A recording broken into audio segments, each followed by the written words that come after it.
آقا دو جہاں سرکار دو عالم صلی اللہ تعالی علیہ وآلہ وسلم ماہ ربیع الاول میں جب پیدا ہوتے ہیں تو اللہ رب العزت اپنے پیارے حبیب کو اس شان سے دنیا میں بھیجتا ہے کہ آپ بالکل پاکیزہ غسل شدہ، ناف بریدہ اور ختنہ شدہ تھے۔ جس طرح عام بچہ پیدا ہوتا ہے حضور اس انداز میں پیدا نہ ہوئے۔ عام بچہ پیدا ہوتا ہے تو ناف کاٹنی پڑتی ہے، غسل دینا پڑتا ہے، بہت سے معاملات ہوتے ہیں، لیکن اللہ کے نبی سبب وجود کائنات سید الانبیاء جناب محمد مصطفیٰ صلی اللہ تعالی علیہ وآلہ وسلم کی جو ولادت ہوئی وہ اس انداز میں نہیں ہوئی جیسے عام بچے کی ولادت ہوتی ہے۔ حضور غسل شدہ، اور محدثین نے لکھا ہے کہ حضور کے جسم سے تو خوشبو آتی تھی، اور ایسی خوشبو آتی تھی کہ اس خوشبو کا کوئی مقابلہ نہیں کر سکتا۔ اور آقا علیہ الصلوۃ والسلام جب دنیا میں تشریف فرما ہوئے تو یہ بھی قابل غور بات ہے کہ آقا دو جہاں سرکار دو عالم نے سب سے پہلا جو عمل کیا سر سجدے میں رکھا۔ وہ بچہ جب پیدا ہو اور اس کو اپنا ہوش ہی نہیں ہوتا، لیکن حضور کی شان دیکھیں کہ حضور جب پیدا ہوئے تو انگلی کا اشارہ تھا، شہادت کی انگلی کا اشارہ، اور حضور نے سر سجدے میں رکھا۔ یہاں پر علماء کرام فرماتے ہیں یہ انگلی، شہادت کی انگلی کا اشارہ اصل میں اللہ رب العزت کے معبود برحق ہونے کی طرف اشارہ تھا، اور سر سجدے میں رکھ کے سب سے پہلا جو اپنی امت پر حضور نے احسان فرمایا کہ روئے زمین کو سجدہ گاہ بنا دیا۔ یہ آقا دو جہاں سرکار دو عالم کی جو خصوصیات ہیں نا، جو اللہ رب العزت نے آپ کو عطا فرمائیں اور آپ کے علاوہ کسی اور نبی کو وہ خصوصیات نہیں ملی، ان میں سے ایک خصوصیت یہ بھی ہے کہ اللہ رب العزت نے آقا دو جہاں سرکار دو عالم کے لیے روئے زمین کو، پوری زمین کو سجدہ گاہ بنا دیا ہے۔ جہاں دل کرے زمین پاک ہو، اور اگر زمین پر کوئی کپڑا بچھا لیتے ہیں، جیسے چلنے کی جگہ ہے وہاں وہ مشکوک ہے، اس کے اوپر کپڑا بچھائیں، مصلی بچھائیں، جہاں دل کریں۔ مسجد میں ہے نماز پڑھیں، گھر میں ہے نماز پڑھیں، پارک میں ہے نماز پڑھیں، سفر میں ہے نماز پڑھیں، حضر میں ہے نماز پڑھیں، جہاں دل کرتا ہے کوئی مصلی بچھائیں، کپڑا بچھائیں، صف بچھائیں اور نماز شروع کر دیں۔ یا زمین پاک ہو، یقین ہے جیسے مسجد کا صحن ہے دھوتے ہیں یہ پاک ہے، یہاں پر کھڑے ہو کے نماز شروع کر دیں۔ گھر کا صحن ہے دھویا ہے پاک ہے، زمین پر کھڑے ہو کے نماز شروع کر دیں۔ یہ حضور کا وہ سجدہ اول تھا جو وقت ولادت سرکار دو عالم نے رب کی بارگاہ میں کیا، جس کی برکت سے اللہ رب العزت نے روئے زمین کو سجدہ گاہ بنا دیا۔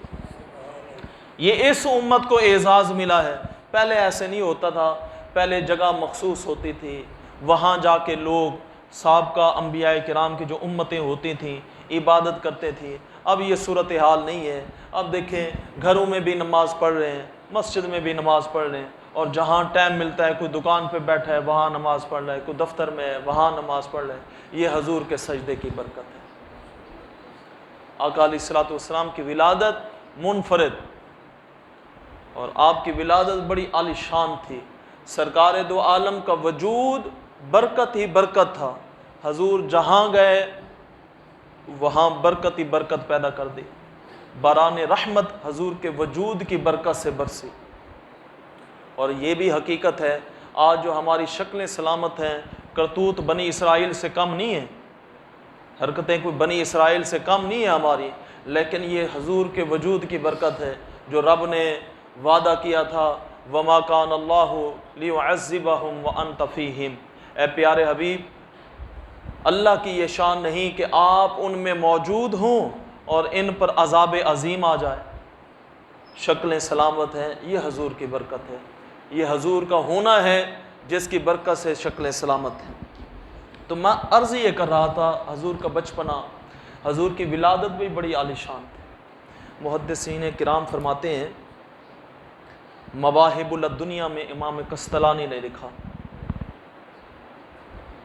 کہ جس جگہ پر حضور کے میلاد کی محفل سجائی جائے، حضور کی ولادت کی خوشی منائی جائے، اللہ رب العزت اس جگہ کو پورا سال امن میں رکھ دیتا ہے، سارا سال وہ جگہ امن میں رہتی۔ اور پھر آگے آپ نے ایک دعا لکھی، یہ 10ویں صدی ہجری میں ہے، ان کی 10ویں صدی ہجری کے تھے امام قسطلانی، اب دیکھ لیں 15ویں صدی ہجری ہے، یعنی اس بزرگ کی بات کر رہا ہوں جو 500 سال پہلے کے، آج کا کوئی مولوی نہیں ہے۔ وہ لکھ رہے ہیں کہ حضور کے میلاد کی خوشی میں جو محفل سجائی جائے، اللہ رب العزت اس جگہ سارا سال امن پیدا فرما دیتا۔ اور آگے دعا کیا فرمائی؟ امام قسطلانی لکھتے ہیں مواہب الدنیا میں، اللہ رب العزت اپنی رحمت برسائے ان لوگوں پر جو حضور کے ولادت والے مہینے کی راتوں کو عید بناتے ہیں۔ یہاں عید لغوی اعتبار سے ہے، یعنی خوشی، ٹھیک ہے، کہ لغوی عرفی مراد یہی ہے، عید سے مراد ہم خوشی لیتے ہیں کہ یعنی حضور کی ولادت والا جو مہینہ ہے اس مہینے کی راتوں کو وہ عید بنا لیتے ہیں، خوشی مناتے ہیں کہ یہ وہ برکت مہینہ ہے کہ اس مہینے میں حضور پیدا ہوئے۔ امام قسطلانی فرماتے ہیں اللہ رب العزت ان پر رحمت نازل فرمائے۔ اور ایک وقت تک، یہ تو سعودی عرب میں بعد میں ہوا نا یہ معاملہ، خلافت عثمانیہ جب ختم ہوئی تو جنت البقیع اور جنت المعلی، اس میں جتنے بھی قبے بنے ہوئے تھے، مزارات بنے ہوئے تھے، ان کو تڑوا دیا گیا۔ اگر آپ خلافت عثمانیہ میں دیکھیں اور اس سے پہلے دیکھیں تو آقا دو جہاں سرکار دو عالم صلی اللہ تعالی علیہ وآلہ وسلم کی جہاں ولادت ہوئی، اب تو وہاں لائبریری بنی ہوئی ہے، وہاں پر مولود النبی کے حوالے سے ایک جگہ مخصوص تھی، وہاں ربیع الاول میں میلاد ہوا کرتے تھے۔ شاہ ولی اللہ محدث دہلوی لکھتے ہیں 12ویں صدی ہجری کے، اب 15ویں صدی ہجری ہے، یہ بزرگ بھی 300-400 سال پرانے ہیں۔ شاہ ولی اللہ محدث دہلوی لکھتے ہیں کہ میں ایک دفعہ خود گیا ربیع الاول کے مہینے پہ مولود النبی والی جگہ پہ، جو حضور کی جگہ ولادت ہے، جہاں پر میلاد کی محفل ہوتی تھی ربیع الاول میں نے جا کے وہاں یہ دیکھا کہ انوار کی، اللہ رب العزت کے انوار کی بارش برس رہی ہے وہاں۔ یہ پتہ نہیں میں نے سر کی آنکھوں سے دیکھا یا دل کی آنکھوں سے، جب میں نے غور کیا تو یہ وہ انوار تھے جو ایسی محافل پر اللہ رب العزت نازل فرماتا ہے۔ اور آپ فرماتے ہیں رب کی رحمت کے فرشتے اور وہ انوار جو سرکار دو عالم کی ولادت کی خوشی میں محفل پر نازل ہوتے ہیں، وہ باہم آپس میں مل رہے تھے۔ یہ شاہ ولی اللہ محدث دہلوی فیوز الحرمین میں لکھ رہے ہیں۔ اس کا مطلب یہ نکلا کہ یہ اپنی آنکھوں سے دیکھ رہے ہیں، یہاں کسی کی لکھی ہوئی بات نہیں سنا رہے۔ شاہ ولی اللہ کہتے ہیں میں نے اپنی آنکھوں سے دیکھا ہے، اور جو ان کی شخصیت سے واقف ہیں تو ان کا قول بھی ہمارے لیے حجت ہے۔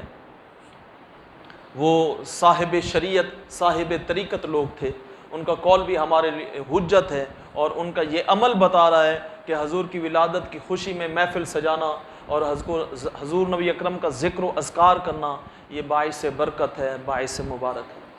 میں عرض یہ کر رہا تھا حضور نبی اکرم کا وجود برکت ہی برکت ہے۔ آپ دیکھیں نا، تمام سیرت نگاروں نے لکھا، تمام محدثین نے لکھا۔ چلو میں ایک انتہائی قابل اعتماد عالم دین امام قسطلانی کا حوالہ دے دیتا ہوں۔ انہوں نے مواہب الدنیا میں لکھا، شیخ محقق شاہ عبد الحق محدث دہلوی نے مدارج النبوہ میں لکھا ہے، یعنی چوٹی کے محدثین کی میں بات کر رہا ہوں۔ انہوں نے حضور کی سیرت پر جو کتابیں لکھی ہیں نا، ان میں یہ سارے واقعات لکھے ہیں کہ عربوں میں یہ رواج ہوتا تھا کہ جب شہر میں، جیسے شہر مکہ تھا، کوئی بچہ پیدا ہوتا تو گاؤں سے، دیہات سے دائیاں آتی تھیں اور وہاں سے بچے لے جاتی تھیں۔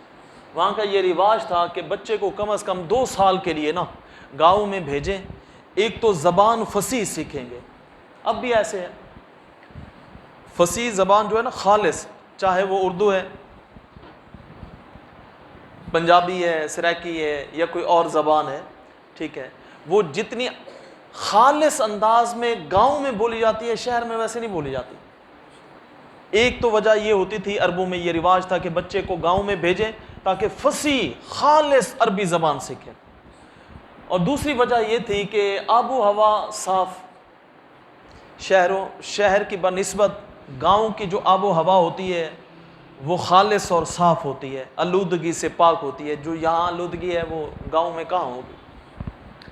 تیسری بات یہ تھی کہ خوراک کا بھی فرق ہوتا تھا، کہ جو گاؤں کی خوراک ہوتی ہے وہ خالص ہوتی ہے، ٹھیک ہے۔ اب تو صورتحال بدل چکی ہے، گاؤں والے بھی جتنی جانوروں کا دودھ نکالتے ہیں، حالات اتنی مشکل ہیں کہ وہ دودھ جو ہے نا بیچ ہی دیتے ہیں، ورنہ میں نے خود بھی دیکھا ہے، آپ میں سے بہت دوست بیٹھے ہوں گے جن کو اپنے بچپن میں وہ وقت یاد ہوگا، مجھے بھی یاد ہے کہ جس گھر میں جانور ہوتے تھے وہاں لسی بنتی تھی۔ مجھے تو اپنے نانا جی کا گھر یاد ہے، میری جو نانی اماں تھی وہ لسی بناتی تھی، پھر برتنوں کے وہ جو ہے نا بستی کے لوگ لینے لگا دیتے تھے، وہاں لسی مفت تقسیم ہوتی تھی، مکھن جو اصل ہوتے تھے وہ مکھن نکال لیتے تھے اپنے استعمال کے لیے، اس سے گھی بنایا یا جو، ورنہ لسی فری میں تقسیم ہوتی تھی۔ اب تو صورتحال بڑی بدل چکی ہے، اب تو لسی کا مگ لیں، چھوٹا 30 کا ہے چاٹی لسی اور بڑا 50 کا ہے، اس کو پینے کے لیے بھی ہم ترس رہے ہوتے ہیں، بھی اتنی مہنگائی ہو چکی ہے۔ ایک دور تھا جب لسیاں فری ملتی تھیں، تو یہ بھی فرق ہوتا تھا۔ عربوں میں یہ رواج تھا کہ بچے کو گاؤں میں بھیجیں تاکہ وہاں زبان بھی فصیح سیکھے، آب و ہوا بھی خالص ہو اور خوراک بھی خالص ہو۔ اب دائیاں آئیں مکے میں تو ہر دائی جو ہے، یہ تو انسان کی فطرت میں ہے، دنیاوی لالچ انسان کی فطرت میں ہے، ٹھیک ہے۔ بڑے قسمت والے ہوتے ہیں جو دنیا سے بالکل بری ہوتے ہیں، وہ اللہ والے ہوتے ہیں، ورنہ ہم جیسے جو لوگ ہوتے ہیں ان کی فطرت میں دنیا داری بھی ہوتی ہے، بھی تھوڑی سی دنیا بھی ہو، چلنا ہے، زندگی گزارنا ہے، کچھ نہ کچھ پلے ہو۔ تو وہ جو دائیاں آئیں ان کے دل میں لالچ تھی کوئی ایسا گھر تاڑے جہاں بچہ لے جائیں تو بعد میں انعام و اکرام بھی اچھا ملے۔ اب حضور تو تھے یتیم، حضور کی ولادت سے پہلے حضور کے والد اس دنیا سے رخصت ہو چکے تھے، جناب عبداللہ۔ اب بھاگ کے دائیاں کوئی کسی گھر میں گھس گئی، کوئی کسی گھر میں گھس گئی، کوئی کسی گھر میں گھس گئی، لیکن بخت جاگے ہوئے تھے حضرت حلیمہ سعدیہ کے، ٹھیک ہے۔ ایک تو اس کی سواری کمزور تھی جس پر وہ سوار ہو کے آئی، قافلے کے ساتھ آئی، دوسرا ساتھ جو اونٹنی تھی وہ بھی جو تھی اس کے تھن بھی خشک ہو چکے تھے، دودھ کے لیے بھی ترس رہے تھے۔ اب باقی دائیاں تو چن چن کے بچے لے گئیں۔ میں تو یہ سمجھتا ہوں کہ حضور نے اصل میں غریب پرور تھے نا، حضور تو تھے غریب پرور، حضور تو تھے رحمت للعالمین، حضور غریب پرور تھے نا، غریب دائی پر نظر تھی، اس لیے توفیق ہی حضرت حلیمہ سعدیہ کو ملی حضور کے در آنے کی، ٹھیک ہے۔ جب حضرت حلیمہ سعدیہ حضور کے اس گھر میں حاضر ہوئی جہاں حضور تشریف فرما تھے، بچے تھے، نومولود تھے، تو وہاں جب حضور کی زیارت کی تو حضرت حلیمہ سعدیہ تو خوشی سے رہ نہ سکی کہ اتنی خوبصورت اور لاجواب بے عیب حسین و جمیل بچہ۔ جب حضرت حلیمہ سعدیہ نے حضور کے سینے پر ہاتھ رکھا تو ایک خوشی کی چمک حضور کے چہرے پر نظر آئی۔ جناب حضرت عبد المطلب اس وقت موجود تھے، حضور کے دادا جناب حضرت عبد المطلب، اس نے جب حضور کے چہرے پر وہ چمک دیکھی تو حضرت عبد المطلب نے کہا یہ میرے پوتے کے چہرے کی چمک بتا رہی ہے کہ میں نے اسی کے حصے میں جانا ہے۔ اور حضرت حلیمہ سعدیہ بھی کہتی تھی خالی نہیں جاؤں گی، کوئی نہ کوئی بچہ لے کے جاؤں گی۔ اصل میں وہ کشش تھی سرکار دو عالم کی جو حلیمہ سعدیہ کو بلا رہی تھی۔ اب حضرت حلیمہ سعدیہ حضور کو لے کے جا رہی ہیں۔ میں عرض کر رہا تھا حضور کا وجود برکت ہی برکت ہے، پوری کائنات کے لیے حضور ببرکت ہے۔ نومولود ہیں، بچے ہیں، وہاں بھی برکتوں سے محروم نہ رکھا۔ حضرت حلیمہ سعدیہ فرماتی ہیں میرا ایک بچہ تھا اور میری چھاتی میں دودھ خشک ہو چکا تھا، قحط کی وجہ سے، غربت کی وجہ سے، اسرت تنگی بڑی تھی، اور بچہ ساری ساری رات روتا تھا دودھ کی کمی کی وجہ سے۔ جب میں حضور کو لے کے آئی نا، اس نومولود نورانی چہرے والے بچے کو میں جب لے کے آئی تو جب میں اپنے گھر آئی تو وہ رات بڑی سکون کی رات تھی. گہری نیند کے لیے تو ہم ترس گئے تھے، ورنہ گھر میں چھوٹا بچہ آئے وہ تو جگواتا ہے. حضور تو وہ آئے ہیں جو رحمت للعالمین ہیں، سکون کا باعث بن کے جو آئے ہیں، راحت کا سبب بن کے جو آئے ہیں. حضرت حلیمہ سعدیہ کہتی ہیں جب میں نے حضور کو چھاتی سے لگایا اللہ رب العزت نے میری چھاتی کو دودھ سے بھر دیا. میرا دوسرا بچہ جو تھا جو دودھ کے لیے ترستا تھا اس نے بھی جی بھر کے دودھ پیا. لیکن حضرت حلیمہ سعدیہ کہتی ہیں وہ تو رات بڑی سکون کی گزری نا، وہ تو گزر گئی سکون سے. صبح جب اٹھے میرا خاوند جب گیا اپنی اونٹنی کے پاس جو دودھ دینے سے بالکل خشک ہو چکی تھی، اس کے تھن خشک تھے، دودھ نہیں دیتی تھی، جب اس کے پاس گیا کیا دیکھتا ہے اس اونٹنی کے تھن جو ہیں وہ دودھ سے بھرے ہوئے. گھر کے برتن کم پڑ گئے، دودھ وافر مقدار میں ہوا. خاوند میرا واپس آیا اور آ کے کہتا ہے حلیمہ سعدیہ لگتا ہے بڑا ہی نیک وقت بچہ ہمارے پاس آ گیا ہے، اس نے تو پہلی رات ہی ہمیں چین و سکون دے دیا ہے. ہمارا بچہ جو ساری رات دودھ کے لیے روتا تھا آج سکون سے آج کی رات وہ سویا ہے. اور دودھ کے لیے جو ہم ترستے تھے ہماری اونٹنی نے بھی جی بھر کے دودھ دیا ہے کہ گھر کے برتن کم پڑ گئے ہیں. آج تو اللہ کا بڑا کرم ہو گیا ہے، اللہ کی بڑی رحمت ہو گیا ہے، بڑا ہی برکت بچہ ہمارے پاس آ گیا ہے. لیکن اس سے عجیب و غریب جو بات تھی یہ حضور کے عدل و انصاف کی تھی کہ حضور ابھی بچے ہیں. بات یہ ہے اعلان نبوت ٹھیک ہے حضور نے 40 سال کی عمر میں کیا، آثار نبوت اعلان نبوت سے پہلے ظاہر ہونا شروع ہو چکے تھے. جیسے کہ میں نے عرض کیا ہے حضور پیدا ہوئے تو سر سجدے میں انگلی اٹھی ہوئی، اور یہاں پر محدثین مفسرین سیرت نگار لکھتے ہیں چھوٹے کے محدثین کہ حضور کی اٹھی انگلی کا یہ اشارہ شہادت والی انگلی کا اٹھا یہ اشارہ بتا رہا تھا کہ حضور اس وقت بھی اس معبود برحق کی گواہی دے رہے ہیں جو خالق ہے جو مالک ہے جو اللہ رب العزت ہے. اور حضور کا سر سجدے میں رکھنا یہ اس بات کا اعلان تھا کہ حضور کو نامولود عام بچہ نہ سمجھنا، یہ اسی معبود برحق پر ایمان لے کے آنے والا بچہ ہے. اور پھر اس کے بعد حضور نبی اکرم کا ایک حضرت حلیمہ سعدیہ کی چھاتی کی ایک طرف سے دودھ پینا اور دوسری طرف جب حضرت حلیمہ سعدیہ کہتی ہیں کہ میں حضور کو لگاتی تھی تو حضور منہ پھیر لیتے تھے. یہ حضور کا عدل و انصاف تھا کہ ایک حصہ میرے لیے ہے اور دوسرا حصہ میرے اس نامولود بھائی کے لیے ہے. اے حلیمہ سعدیہ یہ نا انصافی کرنے والا نہیں ہے، یہ تو منصف بن کے آیا ہے، یہ تو عادل بن کے آیا ہے. آثار نبوت پہلے سے شروع تھے. نبی جو ہوتا ہے اللہ رب العزت یہ تو محض عطا ہے اللہ کی، وہ تو جب اللہ کا حکم ہوگا نبی اعلان نبوت کرتا ہے. لیکن آثار تو پہلے ہیں. بخاری شریف کی حدیث ہے حضور نے فرمایا میں ان پتھروں کو بھی جانتا ہوں جو اعلان نبوت سے پہلے مجھے جھک جھک کے سلام کیا کرتے تھے. میں ان درختوں کو بھی جانتا ہوں جب میں ان کے پاس سے گزرتا تھا تو وہ جھک جھک کے مجھے سلام کیا کرتے تھے.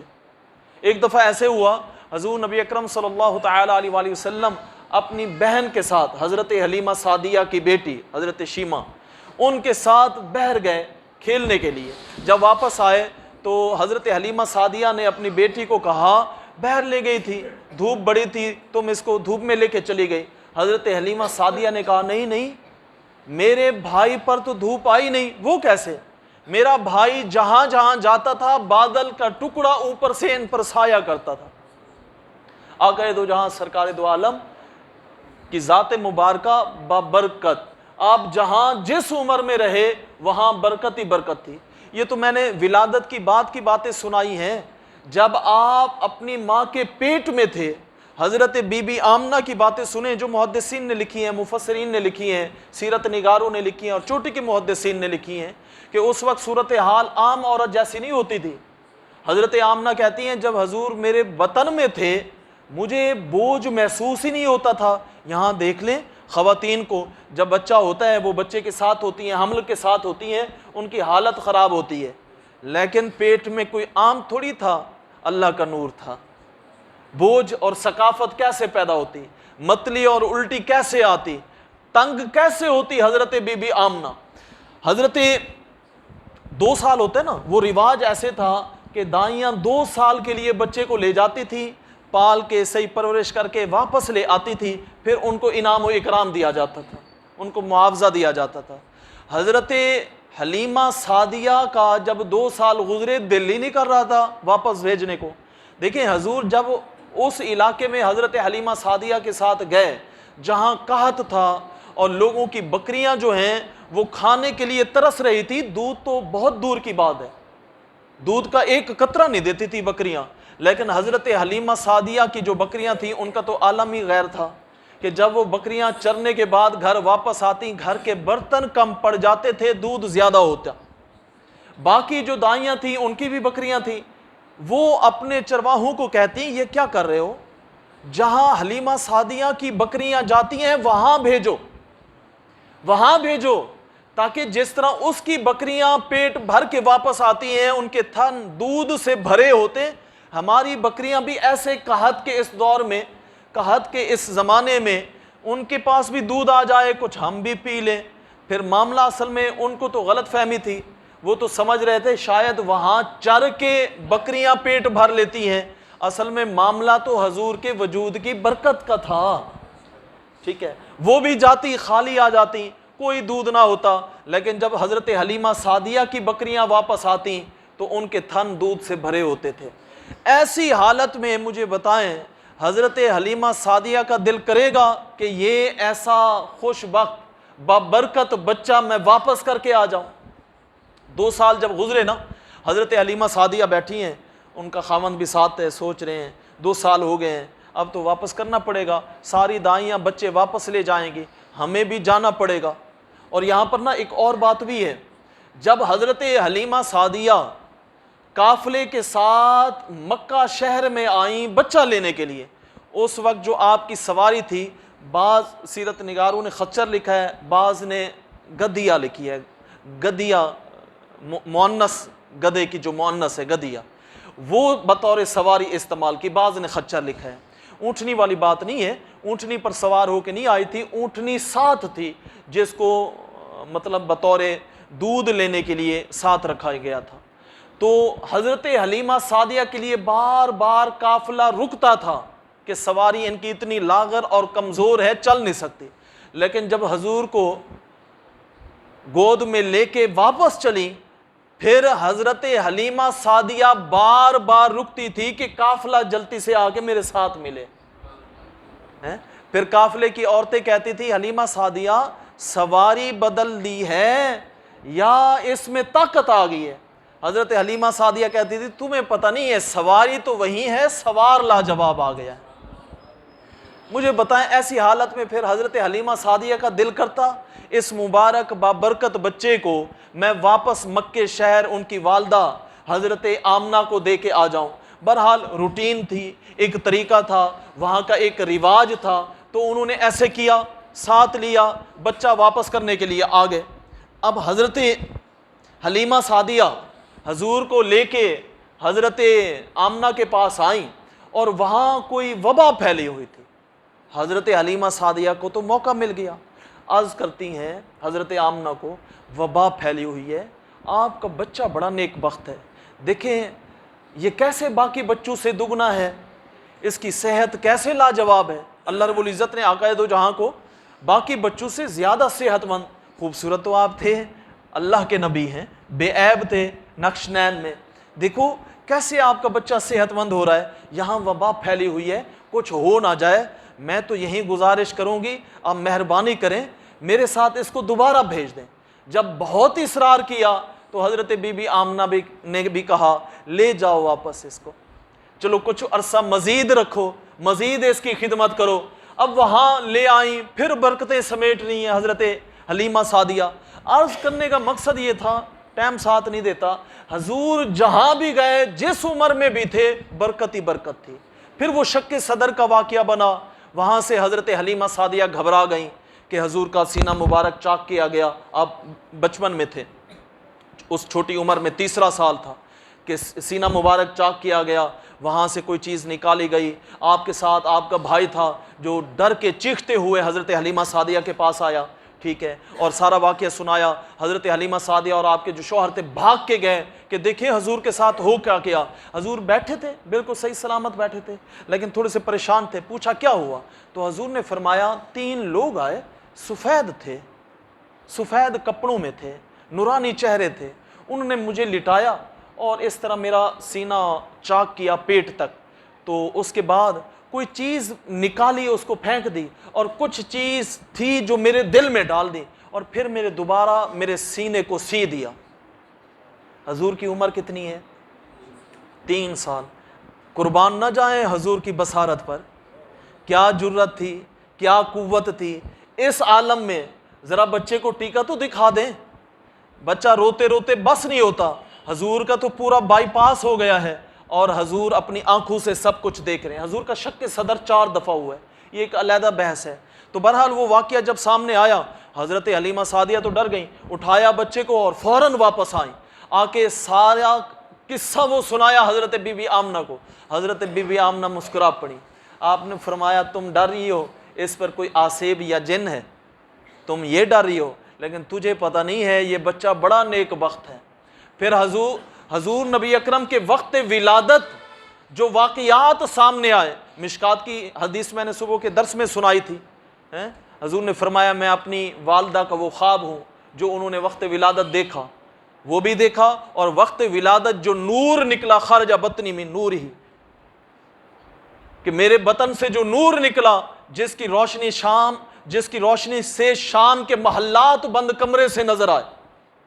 ٹھیک ہے, وہ چیزیں جو حضرت آمنہ نے دیکھی تھیں انہوں نے وہ بتائیں. تم اس کو عام بچہ سمجھ رہے ہو, یہ تو بچہ خاص ہے, اس پر کوئی آسیب نہیں ہے, کوئی جن نہیں ہے, یہ اللہ کا خاص بچہ ہے. تم جاؤ بے فکر ہو جاؤ, کوئی مسئلہ نہیں ہے, میں اپنے بچے کو سنبھالوں گی. اور اس کے بعد معاملہ تو چلتا رہا. پھر جو ہے نا حضرت عبدالمطلب, حضرت آمنہ کا بھی وصال ہو گیا. حضور کی 6 سال عمر تھی. پھر حضور کی 8 سال عمر تھی. حضرت عبد المطلب جو حضور کے دادا تھے ان کا بھی وصال ہو گیا. پھر جناب حضرت ابو طالب نے حضور کی پرورش کی. اب باتیں بہت سی ہیں, چلو آخری بات پہ بات ختم کرتا ہوں, 30 منٹ سے اوپر نہیں جاؤں گا. جناب حضرت ابو طالب اس وقت تک کھانا نہیں کھاتے تھے جب تک حضور کو ساتھ نہیں بٹھاتے. ہمارے ہاں تو یوں ہوتا ہے یتیم بوجھ بن جاتا ہے, لوگ سمجھتے ہیں یتیم ہے بوجھ ہے کیسے پالیں, اور اس طرح کا معاملہ ہوتا ہے. حضور نے تو فرمایا آنا و کافل الیتیم فی الجنت ہاکذا, یتیم میں اور یتیم کی پرورش کرنے والا جنت میں میرے ساتھ ایسے ہوگا جیسے یہ شہادت والی اور درمیانی انگلی. یہ حضور نے بشارت دی ہے یتیم کی پرورش پر, اس کی کفالت پر. لیکن حضور ایسے در یتیم تھے جہاں رہے وہاں برکتیں ہی برکتیں, اور ہر بندے کی یہ خواہش ہوتی تھی حضور زیادہ سے زیادہ میرے پاس رہیں. جناب ابو طالب, حضرت ابو طالب حضور کو اپنے پاس کیوں رکھتے تھے اور ان کے بغیر کھانا کیوں نہیں کھاتے تھے؟ کہ جب حضور دسترخوان پر ہوتے جتنا بھی پیٹ بھر کے کھانا کھاتے بچ جاتا, اور اگر کبھی ایسے ہو جاتا کہ حضور دسترخوان پر موجود نہ ہوتے, جتنا بھی وہ کنجوسی کے ساتھ کھانا کھاتے وہ پورا نہ ہوتا. بتانے کا مقصد کیا تھا؟ حضور جس عمر میں جس کے پاس رہے وہاں برکت ہی برکت ہے.